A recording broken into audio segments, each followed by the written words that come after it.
One reason why I firmly believe women should be strength training, if they had to pick any reason at all, is because it will ground you and center you. And that's what it has done for me. All the physical benefits, those come and those are great, but like it is just something that will ground you and center you throughout the rest of your life, mentally, physically, your confidence. It's just something that's reliable and it's yours. And it is so open-ended in terms of how much progress you can make. There's no ceiling. And it is something that will really, like I said, center you and ground you as you navigate life. Hard to choose just one because there's so many reasons, but I think if I had to choose one, probably just the self-confidence that a woman gets from being strong, being able to handle herself in the gym, know her way around, and just how that carries into every other aspect of life, whether in business or in relationships, and including relationship with herself. One reason for women to get involved in strength training, from my perspective, would be to feel empowerment. It's a really special thing to go through that journey and process. You learn a lot about who you are as a person, your limits, your non-limits, I suppose, how you interact with others, how you interact with yourself. And there's a lot of self-reflection that happens, a lot of questioning that happens internally. So I feel like it's definitely a way to feel like you're owning yourself, especially if you've been doing it for so long. You really start to know who you are as a person and what's important to you, and that's empowering.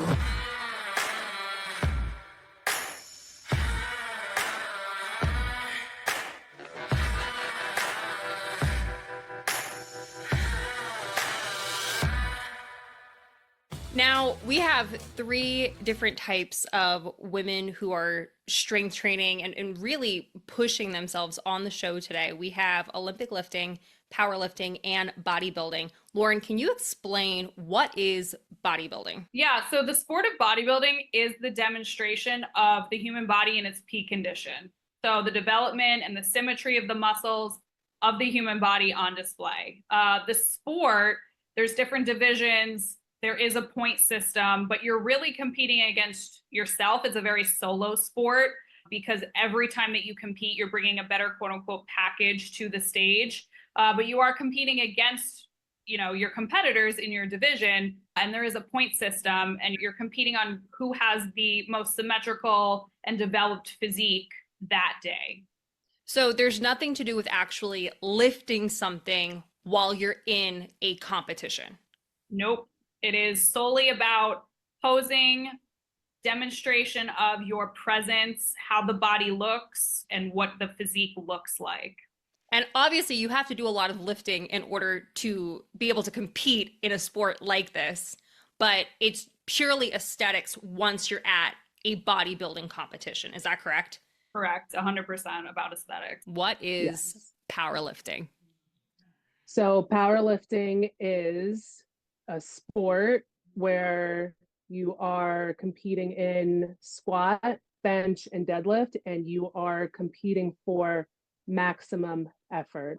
A lot of people like to say they do powerlifting programs or they're a powerlifter. For me, you're not a powerlifter unless you actually compete and you're in that sport, because the sport of powerlifting is a completely different animal than just saying that you're doing a powerlifting program. It's the competitions are, like I said, squat, bench, deadlift. So you get 3 attempts in each lift. And then your total is a summation of your 3 best lifts of your top total that you get from the squat, bench, and deadlift. There is raw and equipped lifting, which some people get confused with, and we can get more into the weeds of that if you want, but I'll leave it at that. Can you explain what Olympic lifting is in roughly 5 sentences? I sure can. I'll do my best. So Olympic lifting is called Olympic lifting because it is distinguishing it from other types of weight lifting. and it's the only type of weightlifting performed in the Olympics. So oftentimes people get confused when I say I'm an Olympic lifter, they assume I went to the Olympics, which is incorrect. But it is simply just a classification to, like I said, distinguish it from other types of lifting like powerlifting, et cetera. Essentially what it is, there are two lifts that are considered the Olympic lifts. One is the snatch and the other is the clean and jerk.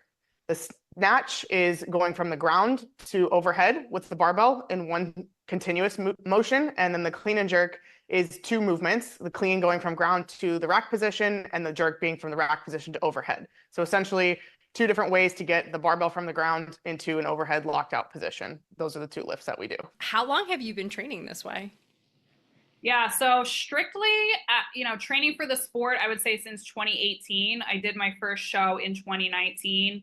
I had been training similarly, before 2018, but like once I really decided I was going to compete and I really liked the sport of it, you dive more into the proper training protocols for it. So since 2018. How long have you been training this way? I've been training powerlifting for 7 years now. And how long have you been training this way? I have been training specifically for Olympic lifting since 2018. And what did your training look like before this? Yeah, so I was a dancer my whole life. I never played any like team sports or anything. I did ballet, modern, tap, jazz. I competed in dance. I went to college for dance. So really my training was all dance focused. Anything that I did in the gym was to prevent injuries, to recover from injuries, to be a better dancer, whatever that needed at the time. And then also aesthetically, because as a dancer, aesthetics are just as important, depending on what type of dance you're doing. But building a physique that looked good on stage had always been something I was very familiar with. It was just in a different medium. But my training before that, like I would work out, I would lift, but it was maybe like 2 to 3 times a week, just like keeping my body strong, but not building too much muscle really at all, because dance needed me to be lighter and be able to jump and turn and all of that stuff. So it was really like, yeah, I was weightlifting, but it was way to a much lesser degree than what I've been doing now for the past, 10 years or so. And there was more Pilates, there was more yoga, more cardio conditioning, because dance is very aerobic in nature as well. So it was very different. There was some strength training involved, but it was much different in terms of like the volume and the load lifted than when I started bodybuilding and strength training. Why do you train this way? So honestly, I got into it because I was CrossFitting and I was introduced to these lifts and I just wanted to get stronger. So I found my own online basic powerlifting program and then got stronger, joined a powerlifting club, and they were talking about competing. And I was like, oh, I like competition. I like competing. And then the rest is history. I think it's beautiful. I think it's amazing. The fact that we have the ability to sculpt and shape and through science change how our body looks, I think is so cool. I'm used to creating art with my body in a sense as a dancer. And I feel like bodybuilding is essentially a sculpture. You're creating, a piece of art, if you want to look at it that way. I enjoy the training style. I like feeling strong, but I didn't want, or there came a point where I didn't care really how much I was lifting. Like I didn't necessarily care if I was the strongest person in the world. It's like being strong was like a means to an end in a sense, like to build the muscle that would make me look how I want to look. So I like that there is a certain level of strength necessary. You do need to lift heavy, but it's not only about the performance. It's really like just in order to build the muscle so that you like your body can change and evolve. The sets and reps I like. I like having like a big compound lift, but then it's all about like accessory work. I like, there's more time under tension. There's more like ways to like overload the muscle. It just gets a little creative, where I feel like when I did powerlifting for like a minute, meaning like a year, where I was like really doing like powerlifting protocols, and that was less exciting for me. Whereas like bodybuilding, like I said, there's just more of a creativity involved for me. Why do And I still train this way? Is because my body actually is more inclined to that training. Like it responds really well to it. I build muscle easily. I can drop fat pretty easily. I'm grateful that I have like a natural like shape for the sport. So it just felt like the right fit. And most importantly, I feel my best when I'm training that way. And I've trained it multiple different ways. And like that's how I know that that's, my lane.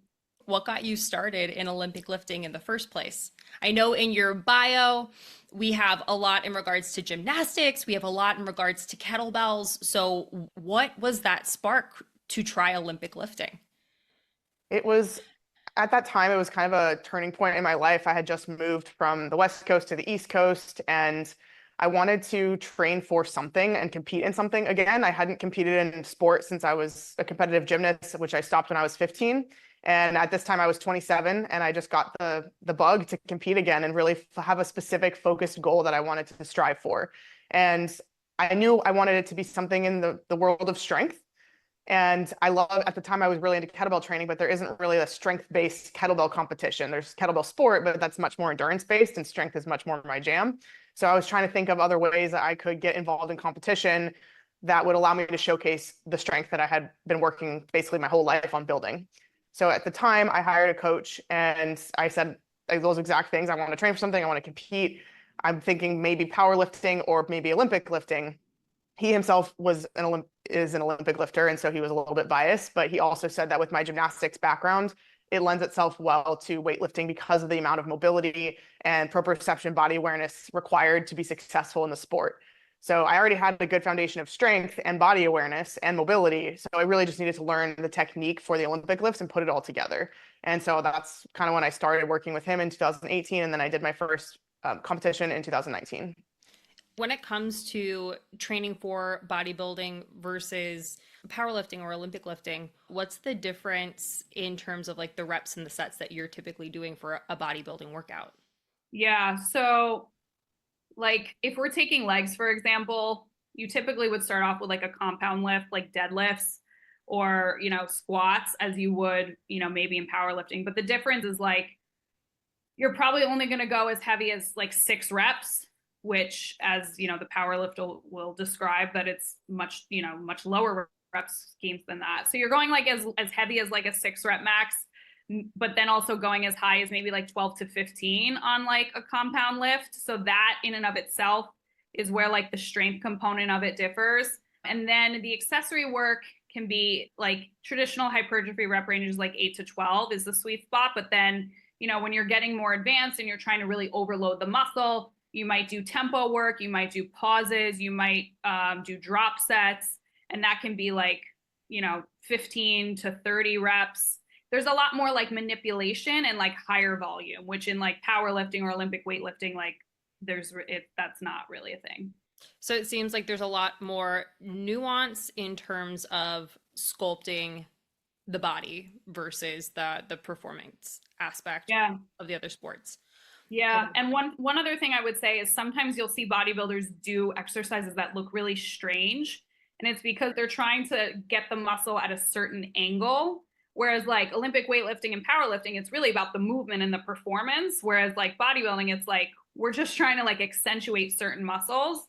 So it's a totally different lens in how you're like working out. Would you say there's any misconceptions about your sport that you would like to set the record straight on? I mean, what comes to mind when I think of this question is like, don't go into it expecting to win, or don't go into it thinking about the prize, because it's such a subjective sport.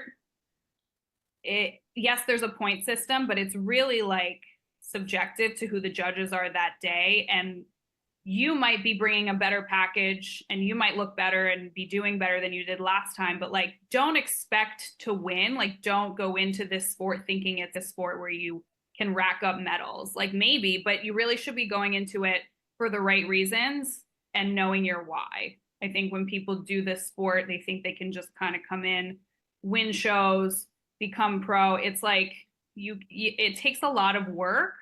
And you need to be doing it for the right reasons. And it's not really a sport where you can just like rack up points and like become a pro athlete. It's really more of a personal sport, and make sure that you're really doing it for you. What about even just like maybe some misconceptions, people who are trying to train like a bodybuilder but might not be interested in competing? Misconceptions about training for bodybuilding is that it is about the training, but it's also heavily about the food and the nutrition.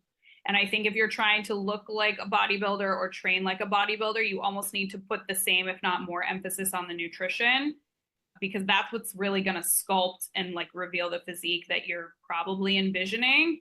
And even if you do the workouts, but you're not really paying too much to the nutrition, you're not really going to get the result that you're looking for. So I could see that being something that's confusing to some people who want to train like a bodybuilder, but then maybe don't get what they think they're going to get out of it. I was hoping you were going to say something like that. Would you say there's any misconceptions about your sport that you would like to set the record straight on?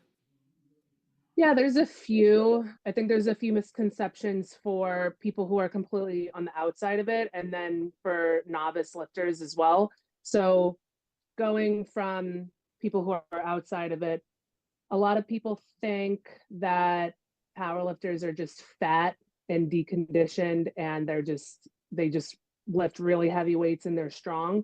And that's not the case for a large part of professional powerlifters who are extremely conditioned. They look like legitimate athletes, and you don't have to be the super heavy weight to lift big weights. It takes time and dedication. Another one would be that there is, if you're strong, people automatically think that you're on steroids or taking PEDs, which is half and half not the case. There are powerlifting federations that are untested, or there's untested divisions, but there are also a lot of federations who are tested. And if you are at the top level, you are tested. And I think that's just like a cop out for some people to say, oh, they're on steroids, they're taking PEDs just because they're strong, and they don't know what really goes into the actual training time and dedication. And then for novice lifters getting into the sport, like feeling like one thing would be needing to cut for your first competition or even your second or third, that's something that's more at the elite level if you're thinking about cutting, because it's very specific and intentional with cutting and then trying to get stronger. So, I mean, I've dealt with that in the past with clients who want to cut right away doing their first competition. And it's like, just do your competition, just have fun and experience it. And then, when you get to that level, then we can talk about cutting and being more competitive. And then I guess a last one for people who are in the sport, especially novice lifters, they get upset that they're not getting strong fast enough. And it's such an ebb and flow. Your strength will peak, you'll come down, and people get upset if they don't win competitions or their numbers aren't going up. And that's more for novice and beginners who don't understand that it takes years and years to get to that pro level. Are there any prerequisites for your sport? No, anyone could do a show. So all the entry level shows are regionally, they happen all over the country, all over the world. Like anyone could do a show, even if they've trained for it or not. So there's really no prerequisites for it. And the cool thing is you can do it up until, masters is like, I think 70 or 80 years old. So there's really no prerequisites in that regard. If we want to take a different lens to it, if, are thinking of like a professional bodybuilder, yeah, there's a lot of prerequisites, meaning like you have to, win an overall, win a regional show, then, compete in nationals, win first or overall in your national show to become pro. And then you're, competing in the professional league. So you have to work your way up through the ranks to become pro. Yeah, there's a lot of prerequisites to like, work your way up. But if you're just someone who's looking to compete, no, you can do it whenever you want. I would say just having a basic understanding of body movement and just knowing how to move properly, because if you're going to start powerlifting, it's very important that you are lifting with the right technique so that you can get stronger, you can prevent injuries, and do your accessories properly so that you're supporting those big max effort lifts as well. The mobility, for sure, I think that's a big limiting factor for people when they first see the lifts and they want to get involved, and they realize quickly that there's a lot of mobility required pretty much in the whole body. So mobility for sure. Strength isn't necessarily a prereq because that will come with time, but having a good foundation for strength going into learning the lifts will just set you up for an even more successful weightlifting career, because it's just marrying the technique with the strength. And then I would say commitment and patience, because they're very technical lifts. There's a lot that goes into them, and it all happens very quickly. So one lift, a snatch especially, is one motion from ground to overhead, and it's like less than a second. And so knowing and recognizing that learning the lifts and doing them well takes probably years, honestly, for people to go from beginner to proficient. And so being willing to be patient, make mistakes, having a coach to help tell you what you suck at so that you can get better. I think those are all probably the three prerequisites, I would say.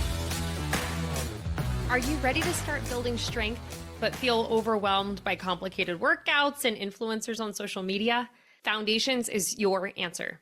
If you're new to strength training and want a simple, effective way to get stronger, build muscle, and drop body fat, Foundations was designed just for you.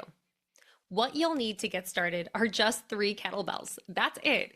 These 3 kettlebells are all you need to unlock your strength, start building muscle, and start seeing real results. There's no fancy moves, no complicated routines, just the basics that will help you to progress safely and confidently. What you'll get when you join: simple, proven exercises where you will master foundational movements like squats, deadlifts, and presses that will give you strength and confidence. A progressive training program, step-by-step video and written guidance to help you improve no matter where you are starting from. A safe, effective training routine. You'll get to focus on form and build a body that's strong from the inside out. And the best part, it's DIY. You can start right away, no waiting around. You just buy the program today and you get to start building strength from the comfort of your home. You don't need to be fancy to get strong. You just need a solid foundation and the right approach. Foundations is perfect for the woman who is new to strength training and wants to take it at her own pace. She wants to feel empowered, she wants to feel strong, and she wants to feel more confident in her body. If you're ready to begin, visit www.colleenconlon.com for more details and grab your Foundations program today. Again, all you need are 3 kettlebells. I'll take care of the rest. What about even just like bodybuilding training in general for somebody's like, oh, I want to train like a bodybuilder? Is there anything that they need to be able to do before starting to train that way? Yeah, I would say that make sure you're really building a foundation of strength before you even think about sculpting. Like if you're not strong or you don't know how to deadlift, you can't do a push-up. Not that you need to be able to do a pull-up, but I just think people really need to develop like those foundational strength movements to like build muscular density, understand how to move properly, understand how to lift and control their body, get your foundations really down packed. And once you've built maybe a solid foundation of muscle, whatever that might be, and you feel comfortable with like, the major movements of strength training, then you can start thinking about like enhancing and sculpting. So that's what I would, suggest as a prerequisite for training. So not that you can't train like a bodybuilder without that. It's just like you're not going to get what you're thinking of if you're not really emphasizing a strong foundation. So like if I was coming in first day to the gym and said, that's what I want, that's not necessarily what we're going after on day one. No, that's going to take a couple of years. Okay. Yeah. Could you take a client just like off the street day one and start them on a powerlifting program? I wouldn't start them on necessarily like a powerlifting prep for competition program. I would start them in a building block first to start building their strength and also seeing how they move and what I need to correct. and also just building that base first. So like, for example, even me now, like I'm doing a competition in March. My actual meet prep doesn't start until January. So right now I'm in a building block and I'm just, building my base back up so that I am set and ready to go right into my prep. Now, with Olympic lifting, it's these two lifts. When you're training for Olympic lifting, are you just training those two lifts or are you doing other things? Other things for sure. I think if you were to just do those two lifts over and over again forever, you'd probably get bored and potentially also have some imbalances, overuse injury, that type of thing. So we try to balance training the main lifts and competition lifts with accessories that support those lifts. So the main accessories for Olympic lifting are a lot of squatting. Obviously, you need to be very strong in the squat, specifically the front squat, but back squats are done as well as a good accessory just because you can move more weight with a back squat than a front squat. So back squats, front squats, overhead squats, pulls, so snatch pulls and clean pulls from the floor. Generally, you're going to be pulling more than you can actually lift in the lifts. So you can feel that weight be heavier off the ground so that when you go to do your actual lift, it doesn't feel as heavy. So lots of pulling, lots of squatting, pressing, all the press variations. So strict press, push press. We can do different grips, snatch grip press, jerk grip press. So it's not a lot of different categories of accessories, but within those categories, there's a lot of different variations. In addition to the barbell accessories, I also try to include some kettlebell work, some unilateral work, because weightlifting is a very bilateral sport and very sagittal plane based. So I try to incorporate some other things so I don't end up with muscular imbalances. I learned that lesson the hard way after having an injury. And so I make sure I don't ignore the small muscles, the stabilizer muscles, and some unilateral work and multiplanar work as well. Would you say there's any misconceptions people might have in regards to Olympic lifting that you want to set the record straight on? From my personal experience, I think kind of what we talked about at the very beginning is just the difference between weightlifting and other sports. Because every time, well, not every time, but most times when I meet someone and they ask what sport I do and I say I'm a weightlifter, they assume bodybuilding. I'm not sure why. If that's when people say weightlifting, they just assume muscle and then they just jump to bodybuilding. So I have a lot of conversations on a very regular basis with usually random strangers that I meet in the grocery store, on airplanes, whatever, explaining the difference between weightlifting, bodybuilding, even CrossFit. CrossFit has done our sport a huge favor because it's very much popularized the Olympic lifts because they're done in CrossFit. But the way that they're done in CrossFit is very different than just doing a 1 repetition maximum on the platform for Olympic weightlifting competition. So I think just helping society understand the difference between these sports, powerlifting, weightlifting, CrossFit, bodybuilding, they're all great. They're all just very different. And so that's where my head goes when I hear like misconceptions. And when you're doing a Olympic lift meet and you're doing these two lifts, the goal is to see how much weight you can lift for a 1 rep max? Yes, you get 3 attempts at the snatch and then usually a 10-minute break between snatch and clean and jerk, and then 3 attempts at the clean and jerk. So it's how much weight can you lift for 1 repetition maximum, you get 3 attempts, and then there's certain technical checkpoints that have to be hit for it to be considered a good lift. And if you don't hit one of those, then it would be considered a no lift. There's 3 judges and you have to get at least 2 of the 3 telling you it's a good lift in order for it to count. So to me, it sounds like the biggest difference between, and not to isolate out bodybuilding right now, but between powerlifting and Olympic lifting, we're focused more on strength in powerlifting and more on power in Olympic lifting, which is like kind of confusing. Yes, it just makes the whole thing that much more confusing because it is a bit of a misnomer because powerlifting is not powerful. It's purely just brute strength, whereas Olympic lifting is speed strength. So moving heavy weight, but fast. Whereas with powerlifting, it's more slow. And would you say there is a specific benefit to Olympic lifting?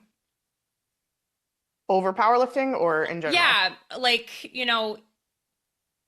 3 of you right now, there are lots of benefits to doing each type of sport.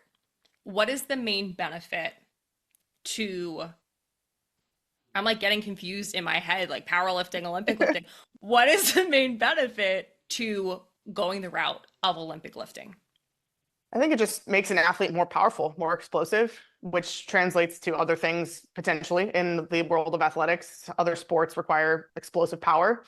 that powerlifting, again, doesn't really make sense, but powerlifting doesn't really provide that amount of that power. Like you can still work on becoming more powerful off the ground in a deadlift per se, but you don't really need that much speed because that's not something that they care about. You can either lift the weight or you can't, which is the same in Olympic lifting, but you have to be powerful and you have to be able to move heavy weight quickly. So I think it's really great for building that explosive speed, those fast twitch muscle fibers, and just feeling like a badass. Yeah. I think all three sports are so unique, so awesome for the unique benefits that they bring forth. And it's really cool to get to hear the specific breakdowns differentiating the three right here, right now. And I want to take a second to kind of pivot out of the sport specifically and really just kind of talk about the experience that you've had as a woman in this sport. I think when most people hear women weightlifting, even though it's 2024, there's definitely some people that still have some misconceptions as to, well, what does that mean? What does that look like? And all three of you really represent your sports in a very strong way. And I would love to just kind of like dive in there. How has it felt to be a woman in the sport? Really empowering, to be honest. I mean, there's multiple divisions of the female bodybuilder sector. You know, we feel amazing, we look amazing. People love to watch. It's all about glitz and glam, you know. So I mean, it's really empowering. I've felt my best. Well, debatable because like the actual show experience is like challenging from a nutrition standpoint. But no, like confidence wise, I felt my best. I felt like I looked amazing and I just was really proud of myself. So, you know, that's, you know, irreplaceable. So actually powerlifting is a pretty equal sport because you're also mostly like you're lifting with other females. So you're just surrounded by other females. Yes, there's obviously men competing too, but you're not competing in the same flight as them. So I've never personally felt any kind of discrimination or being singled out, luckily. At my gym that I'm currently training at, I mean, the guys are great and they, you know, support the other females that are there and are super helpful. So luckily I've never experienced that. The only thing I can feel that I do feel maybe singled out in is training at a gym that's not a powerlifting gym and looking like a crazy person for the way that I train, and just people who are not in the sport and aren't receptive to it, they don't get it. And I've gotten comments before from people and stares before just being at like a global gym because I powerlift. It feels great. I mean, I don't know that I don't know, it feels good to me. I've always been a strong woman. I was a gymnast when I was young. I've always kind of carried myself that way and prioritized being strong. And I don't know if this makes a difference, but I've always just been friends with a lot of guys more than women. And so I've always felt like I kind of fit in what was probably considered more of like the guy stuff. In college, so that was 2009 to 2013, I was one of maybe, I could count on one hand how many women I ever saw in the weight room. And I'm glad to see that's changing now. There's a lot more women that are interested in becoming stronger, interested in building muscle. I don't think the whole building muscle or strength training is going to make you look like a man. I don't think that's as prominent now as it was 10, 15 years ago, which I think is great. I think we're moving in the right direction.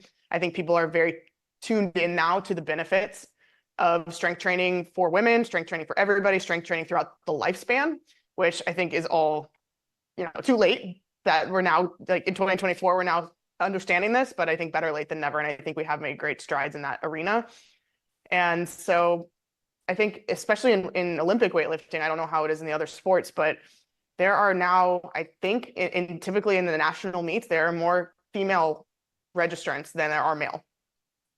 Yeah, so it's grown a lot in popularity, and the women are crushing it. There's 3 females that qualified for the Olympics for 2024, and 2 males. So our USA national team, women are stronger than the men relative to their counterparts across the world. So it's pretty cool to see how the sport has grown, especially with women in popularity. And I think it's just all for the better. That's so fucking cool. I was watching a documentary on women in the Olympics last night, and this is the first year where there's actually a 50-50 split between men and women throughout all of the sports, which is fucking mind-blowing. Yeah. Wow. Are you going to go to the Olympics at some point? Are you trying? No, I get that question a lot too, but it happened every 4 years. I'm 33 now. And so by the time the next Olympics come around, I'll be 37. It's not to say it's impossible, but many people don't understand how difficult it is for weightlifting specifically. I can't speak to any other sports, but because it's a weight class based sport, and not every weight class that you would find in a local or a national level competition is in the Olympics. So my weight class is actually not an Olympic weight class.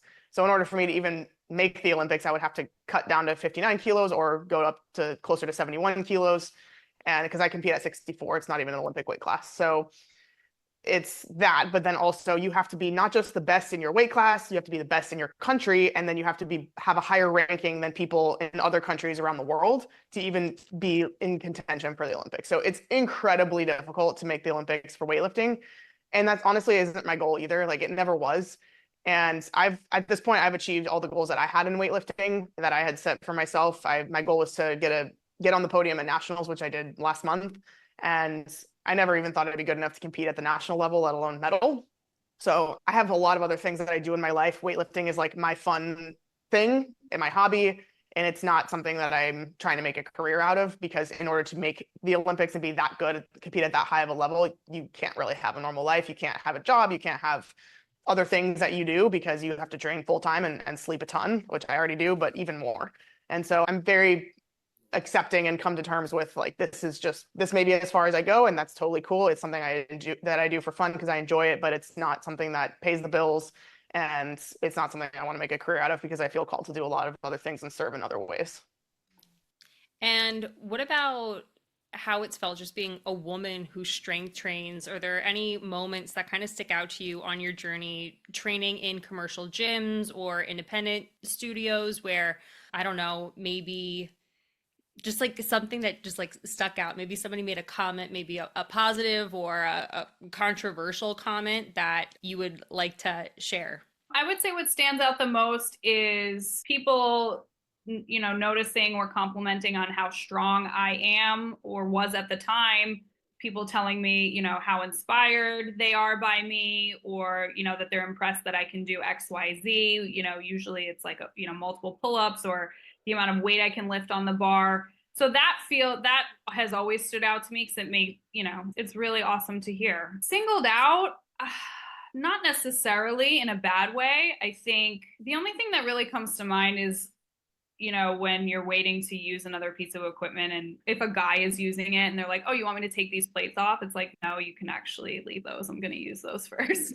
Like they just assume that like you need less weight. And I feel like that is like, why does that have, like, it's just not necessarily true. Like, why do you have to assume that? Or just, yeah, I think it's like that.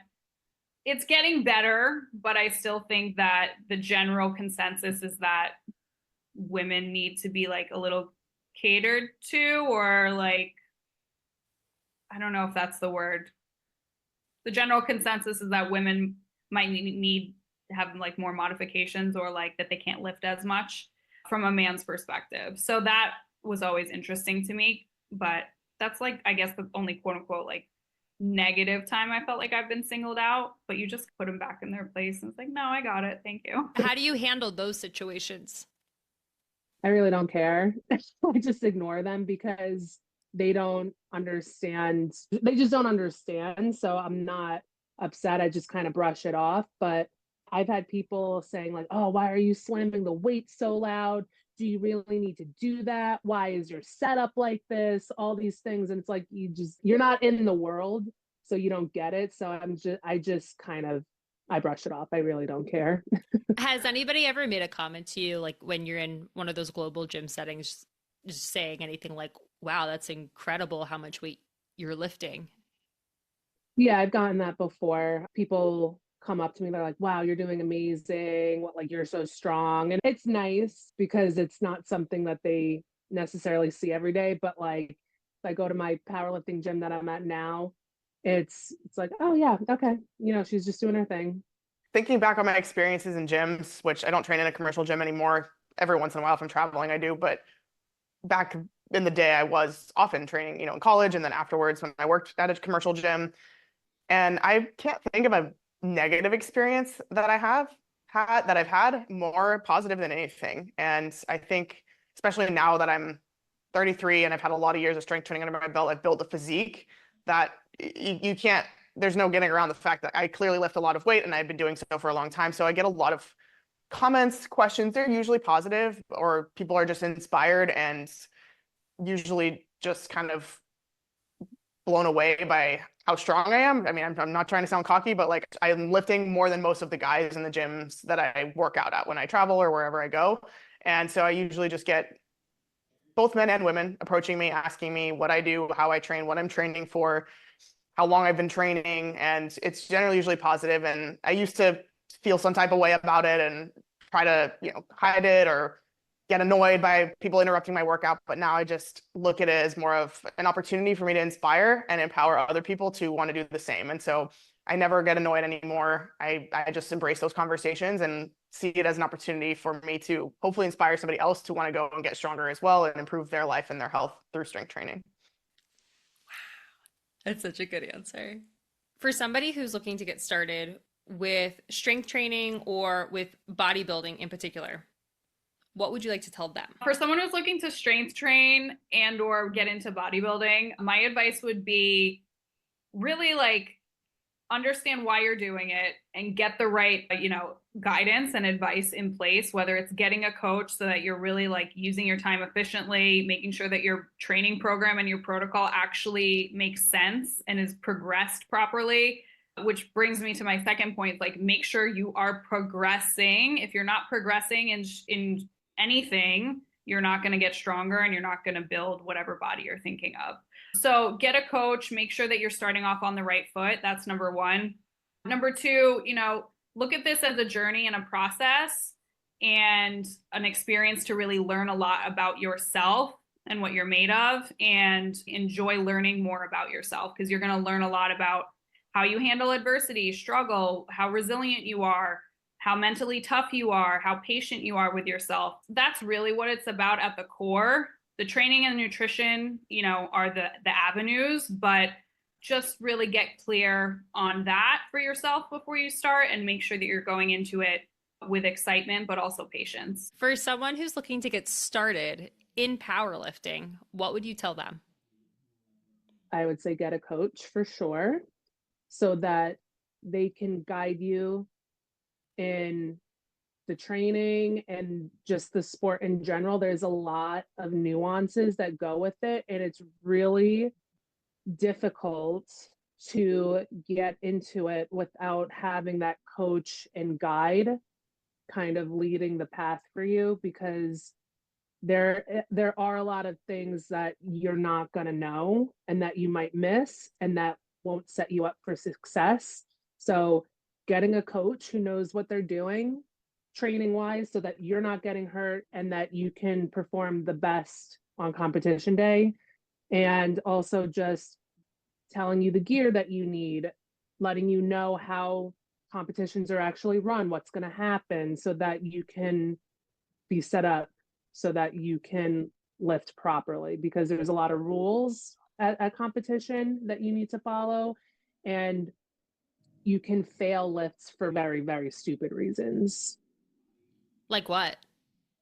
So for example, I've seen people okay, for the squat in competition, the judges give you commands that you have to follow. So in USAPL, that's the federation that I've competed the most in. So there's a start command and a rack command. So I've seen people start without the judge's command and rack without the judge's command, and it's a failed lift because you're not listening to the commands. Even if you sunk it, you stood up, it was strong, you made the lift, you could fail for just not following the commands. So little things like that, it's really important to know what you're supposed to be doing when you're on the platform, so that you don't make a stupid mistake like that. Also knowing from federation to federation, because the commands are different also. So like in USPC, there's no start command for the squat. So just knowing those little things so that you can be set up for success and that you don't embarrass yourself, miss a lift, or you don't get a total because you didn't know those little nuances. For somebody who's looking to get started, what would you tell them? Oh, great question. I think that consistency is more important than anything. And patience, kind of going back to, that was another answer to a different question, but patience when starting something new is so important because results take time. No one got jacked or got super strong or became a national ranked weightlifter in a day, a week, a year, a decade. It takes a lifetime.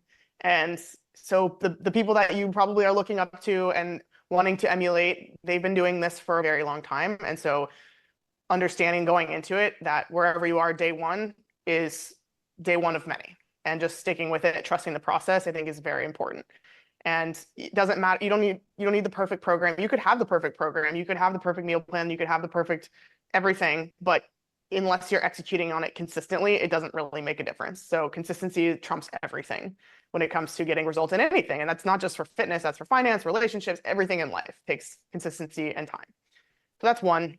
And I think the other, and this might be just me being biased because I am a coach and I have a coach, but having a coach, I think there's no replacement for that. We are all biased. We all tend to want to do the things that we're good at, the things that we like.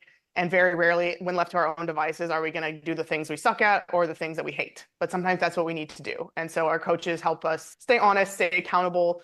I think the accountability factor is huge, especially for a beginner, but also for elite athletes. Like everybody needs that person who has the program for them that's designed around what they need, where they want to go, and helps them stay accountable to that program on the days that maybe sometimes you don't feel like doing it. So those are my two things I would say: consistency and have a coach. Okay, last question. Okay. For any woman listening to today's episode that has never tried strength training, what encouraging words do you have to share with her?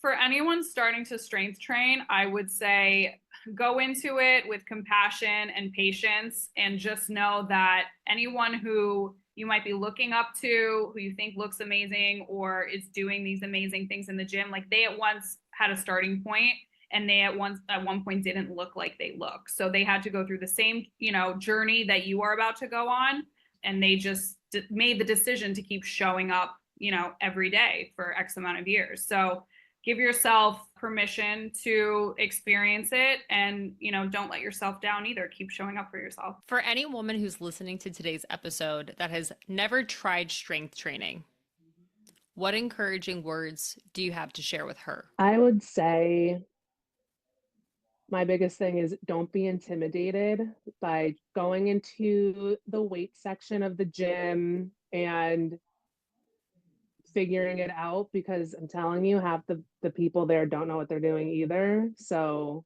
especially guys, like I'll go in and I'm like, what are they doing? Don't feel intimidated. It can seem very like, oh, like there's a lot of guys here, there's no females here, I don't know what to do. Like no one cares, and half the time they don't know what they're doing either. So you're in the same boat, and the more you do it, the more comfortable you get. Because I've had female clients who they've never went near the dumbbells or anything, or by the benches, because they were intimidated and they didn't feel like they knew what they were doing. And I'm like, you're fine. Like they don't know what they're doing. For any of the women who are listening that have never tried strength training before, what encouraging words would you like to share with them? Ooh, encouraging words. I think trusting the process, super cliche, but enjoying the process, because I think a lot of people tend to get focused on the outcome, focus on the destination, focus on the result. But the gold is really in the journey, and we can learn so much about ourselves. There's so many lessons to be learned from strength training, and about your body, about your mind, about relationships, about everything. There's so much good that comes from it. And going back to your first question, is just the confidence that you build. And so just enjoying the journey, and also knowing you're not alone. There's so many other people that are working on themselves through fitness, through strength training, finding a community is a really great way to, so you don't have to go about it alone, and just have fun. Like it's hard work, but learning to love that and enjoying the process along the way, I think, is probably what I would say. Thanks for tuning in. If this episode hit home, don't forget to leave a rating and review. Women are stronger together, so share this with a woman who you want to see rise. When we embrace positive takeaways, we level up, and when we share them, we change the world. Follow us on Instagram at The Dangerous Women Podcast and let us know what you want to hear next. And remember, dangerous women redefine wellness and the world. So be fierce, be authentic, be dangerous.